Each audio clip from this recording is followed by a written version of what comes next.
স্বাধীনতা দিবস উপলক্ষে কুমারগঞ্জ ব্লকের গোপালগঞ্জ রঘুনাথ উচ্চ বিদ্যালয়ের পক্ষ থেকে একটি বর্ণাঢ্য র্যালির আয়োজন করা হয়। র্যালিতে বিদ্যালয়ের ছাত্রছাত্রী, শিক্ষক শিক্ষিকারা অংশগ্রহণ করেন। হাতে জাতীয় পতাকা নিয়ে ছাত্রছাত্রীরা র্যালিতে অংশ নেয়। দেশাত্মবোধক স্লোগানে মুখর হয়ে ওঠে র্যালির পথ। বিদ্যালয় প্রাঙ্গণ থেকে শুরু হয়ে র্যালিটি এলাকার বিভিন্ন রাস্তা পরিক্রমা করে। স্বাধীনতা দিবসের গুরুত্ব, দেশপ্রেম ও জাতীয় ঐক্যের বার্তা সাধারণ মানুষের মধ্যে পৌঁছে দেওয়াই ছিল এই র্যালির মূল উদ্দেশ্য। র্যালিতে ছাত্রছাত্রীদের মধ্যে ব্যাপক উৎসাহ ও উদ্দীপনা দেখা যায়।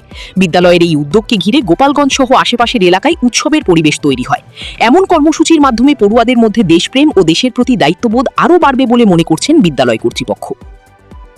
আধুনিক শিক্ষা, প্রযুক্তি, বিজ্ঞান, কম্পিউটার, খেলাধুলা ও সাংস্কৃতিক কর্মকাণ্ড সবকিছুর সমন্বয়ে আজ আমাদের বিদ্যালয়